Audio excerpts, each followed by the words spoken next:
Un junior es una inversión. O sea, le estoy enseñando a la compañía, le estoy enseñando nuestro sistema, nuestros procesos, para que en 1 o 2 años pueda empezar a aportar mucho más valor con todo el conocimiento de la industria y de la compañía y de nuestros productos. Un intermediate es alguien que necesito que me mueva las cosas para adelante, que me haga progreso, que saque cosas a producción. Un senior ya es alguien que quiero que se preocupe por un buen diseño, por mantener calidad, por mentorear a otros y establecer mejores prácticas. Ver si también lo podés mechar con un ejemplo del día a día. Pues a la gente le cuesta mucho salirse del soy programador Java, hace 5 años que trabajo con esto. Y les dejas la pregunta y cómo agrega valor eso a tu equipo y se quedan patinando. Un junior le das un problema que ya lo identificaste, le das la solución y le pedís que lo ejecute de una forma. El intermediate, le das un problema, le das la solución y le pedís que lo ejecute como le parezca la mejor forma de ejecutar. Y un senior te identifica el problema, te propone una solución y lo puede ejecutar sin ningún inconveniente. Sí, esa es la idea, que el junior ya le das cuál es el problema y cuál es la solución y esperas solo la ejecución. A un intermediate o un senior que recién empieza como senior, por ahí le das el problema y esperas que él descubra cuál es la solución y ayude con la implementación.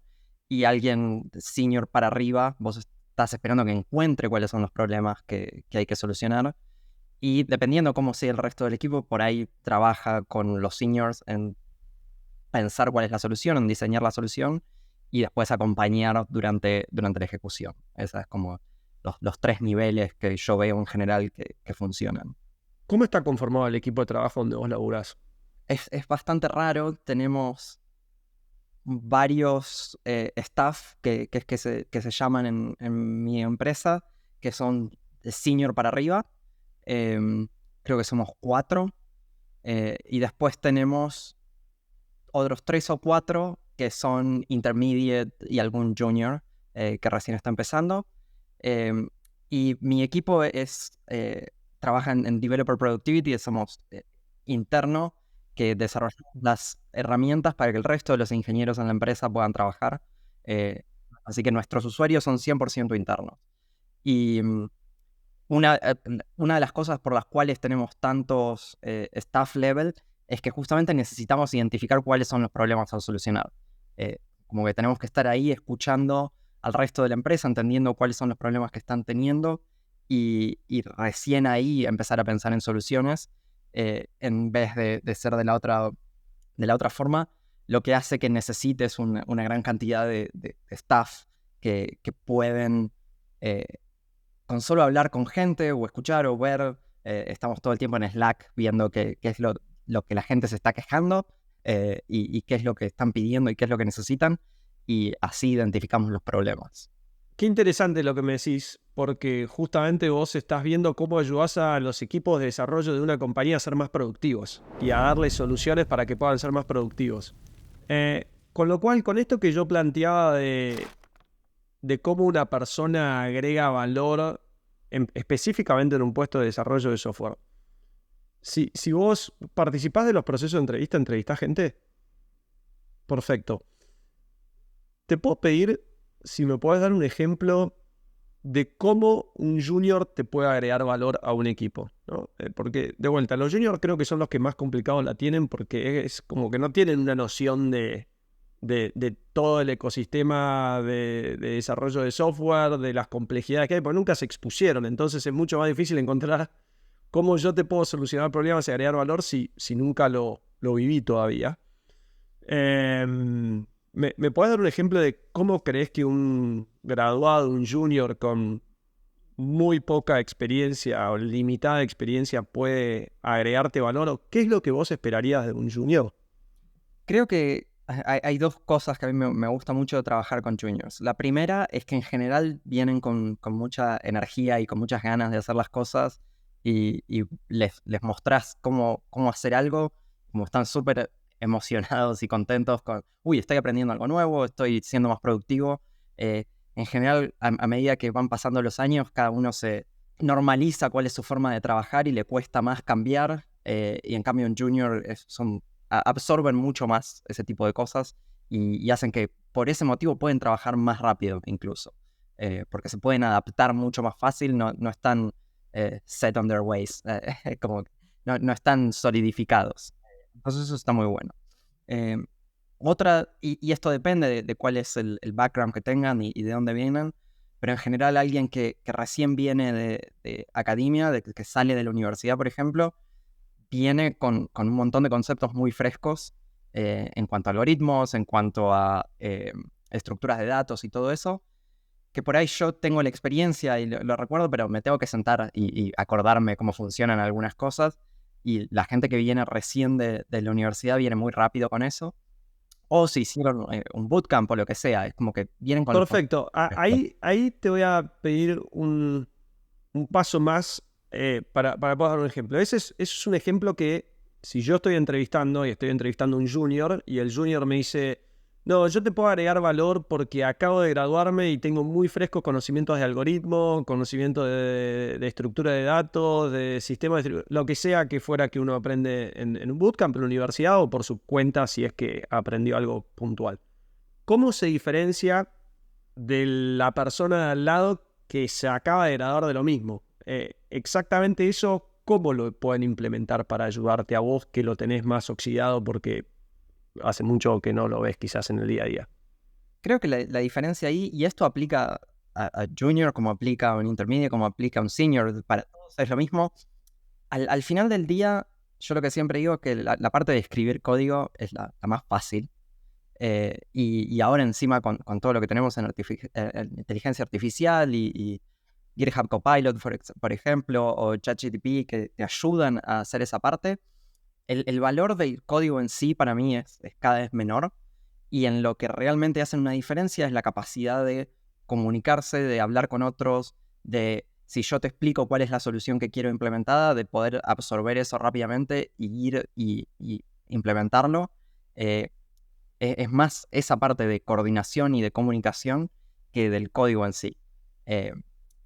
El valor que te está agregando el junior de vuelta es eso que viene con mucha energía y con esos conocimientos frescos. Incluso hay cosas que yo no vi en la universidad. Yo me gradué hace 15, 16 años. Hay un montón de cosas que hoy se están enseñando que yo nunca las vi, que las fui aprendiendo por ahí a los ponchazos de usarlas o de verlas. Pero hay gente que viene con estos conocimientos y que agregan ese valor. Y otra cosa que alguien que recién empieza tiene es que está relacionado con lo que dije antes, de como no tienen claros qué cosas son las que se pueden hacer o las que no se pueden hacer, por ahí vienen con una solución que es completamente innovadora o distinta, o se dan cuenta de algo que yo, porque ya tengo mi forma de ver las cosas, no me doy cuenta que esto se podría solucionar completamente distinto, mucho más fácil. Y eso es algo que en general agrega mucho. Y eso pasa con un junior y pasa con alguien que se mueve de una industria a la otra. Yo ahora estoy en fintech, pero antes estaba en healthcare. Y cuando llegué a fintech no sabía nada. No sabía nada de pagos, no sabía nada de cómo funcionan las tarjetas de crédito. Entonces se me ocurrían cosas que los demás, como sabían del tema, no se les ocurrían. Y a veces mis ideas terminaban siendo positivas para la empresa. ¿Cómo, eso que vos me acabas de decir, y creo que aplica de nuevo a un junior, intermediate, un senior, pero ¿cómo evaluás eso en una entrevista? Porque si yo te digo, no, porque yo vengo con ideas frescas, porque soy graduado, porque vengo de una industria, no te queda más que creerme que empiece a trabajar y ver si eso es así o no.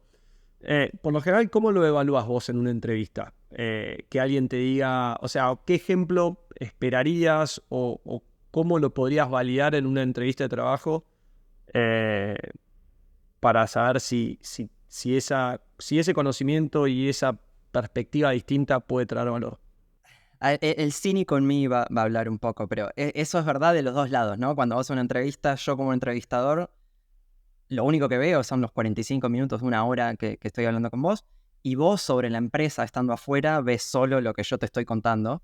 y por ahí después entras y nada que ver, ¿no? Entonces, 100%. Ayer justamente hablaba de eso con una persona. La empresa está tratando de vender su mejor versión y el candidato exacto. está tratando de vender su mejor versión. Sí. Y hasta que realmente no entras, no lo vas a saber. Y va a pasar un tiempo hasta que te des cuenta. Eso es porque el sistema de cómo contratamos para mí está roto. Pero no sé si hay uno mejor. Que se puede Estoy resolver. trabajando para poder encontrar uno mejor. El tiempo dirá si voy a ser exitoso en eso o no, pero sí. Pero bueno, en el día a día de hoy, Sí. ¿cómo tratás de evaluarlo? Yo en general miro más, de vuelta, el tema de comunicación y de cómo responden a feedback que otra cosa. En general, en mi empresa, los problemas que damos, los problemas técnicos que damos en las entrevistas son relativamente simples y se pueden solucionar con muy poco código. Es más pensar en la solución que la implementación. Y a mí lo que me gusta ver es, a veces les tiro una pregunta que no tiene nada que ver o les doy una sugerencia que en realidad está mal o que hace que las cosas sean peor cuando las adoptan y trato de ver cómo responden a eso, ¿no? Y a mí me gusta ver la persona que me dice, no, eso no tiene sentido por esto, esto y esto, en vez del que dice, ah, sí, tenés razón y lo empieza a hacer sin realmente pensar. Estoy buscando cómo funciona con esa comunicación, cómo reciben el feedback, cómo actúan sobre eso. eh, y a veces, como yo no tengo problema en ayudar a alguien, lo veo que está trabado con parte de la solución y le digo, uy, ¿qué pasa si hacemos esto o aquello? Como para que yo los quiero ver que solucionen el problema. Para mí eso es importante. Pero a lo que estoy mirando y en lo que los estoy evaluando es cómo responden a eso. eh, y en general, de vuelta, el junior suele ser más abierto a tomar el feedback porque siente que sabe menos, entonces me ve a mí que senior en esta empresa y me hace caso de alguna manera, que por ahí el que es más senior, que está trabado en su forma de hacerlo y a veces no pueden avanzar y yo les estoy tratando de ayudar y no quieren escucharme. Eh, y eso para mí es una mala señal. Prefiero la persona que está abierta a aprender. Mira, justo ayer estábamos hablando con uno de nuestros clientes, con el CTO, y a una persona en un ejercicio de código en vivo, que esto lo he escuchado de gente que ha trabajado en Uber, que ha trabajado en Spotify, que justamente hacen estos ejercicios para evaluar esto que vos decís. Y a la mayoría que les va mal, y lo que nos decía este cliente, era trabajan solos, trabajan en silencio, tratan de resolver algo por su propia cuenta y no generan el diálogo, no generan la comunicación. Lo que yo esperaba de esta persona en la entrevista del ejercicio en conjunto es que me vaya contando por qué iba, primero identificar y asegurarnos de que entendemos el requerimiento los dos de la misma forma. Ok, vamos a solucionar esto porque queremos lograr esto, sí, ok, listo. Y empezar antes de tocar el teclado, como decía este CTO, es compartime por dónde querés encarar el problema, cómo lo pensás resolver. Porque yo te puedo dar feedback y decirte, me parece que sí o me parece que no. Y algo que he escuchado en varias oportunidades es que la gente dice, ok, este problema, y se sientan a escribir código durante 20 minutos, no hablan en lo absoluto, y de repente se quedan trabados, no saben para dónde disparar para resolverlo, le quedan 10 minutos y no llegan a ningún lado. Y lo que planteaba esta persona y que he escuchado de otras personas también es decir, anda contándome cuál es la forma de solución, porque yo te puedo dar feedback, porque al final es lo que vos decís, queremos que pueda solucionar el problema, que en verdad es lo que se asemeja a la vida real. En la vida real no es, toma un problema y no me hables hasta que no lo soluciones, porque si no te mandamos a la cuerda floja, no sé. Uno interactúa y justamente el peer programming y todas estas cuestiones buscan tratar de resolver un problema con más de una persona, y eso que vos decís es lo que he visto en distintas personas que lo evalúan de esa forma. Sí, y en general para mí puede ser más exitoso alguien que en una entrevista no termina el problema, pero lo fuimos trabajando mientras avanzábamos, que alguien que lo termina de principio a fin sin haberme dicho nada o sin haber respondido a feedback correctamente. Yo por ahí quiero contratar al que no terminó el problema y no al otro. Eso va a depender mucho de cómo va la entrevista.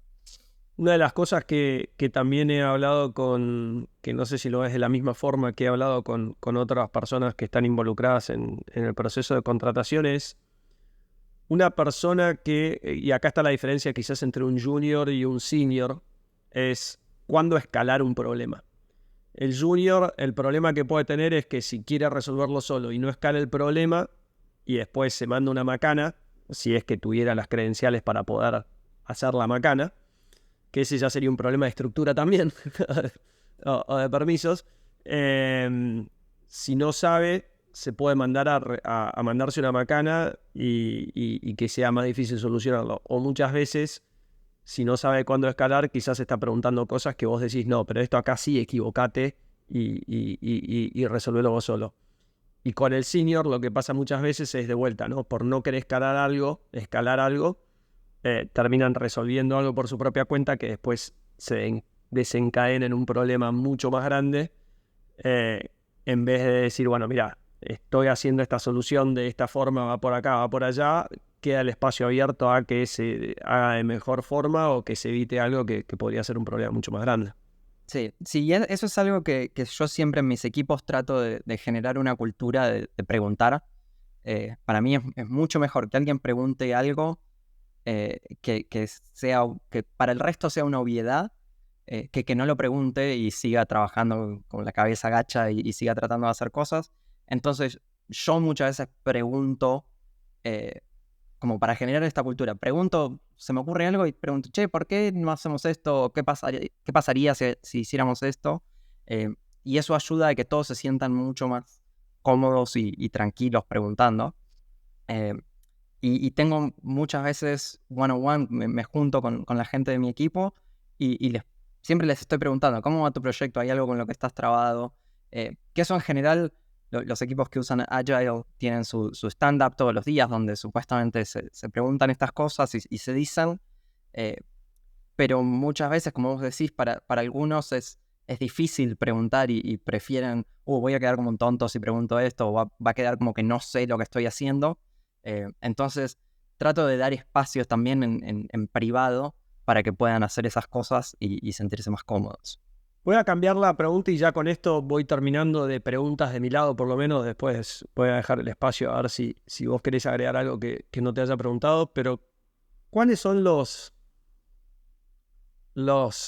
no definitivos a la hora de que se sume alguien a un equipo, ya sea un junior, un intermediate, un senior, quien sea? ¿Cuáles son las prácticas que no querés ver en tu equipo? Creo que ya hablamos de alguna de ellas. Uno es la persona que apenas ve un problema, se sienta inmediatamente a escribir código. El código para mí es la última parte y en general la parte más fácil. Entonces primero quiero verte que me cuentes cómo estás pensando sobre el problema. Y eso es algo que en general siempre pasa en las entrevistas, que el problema que te dan a propósito no está completamente bien definido.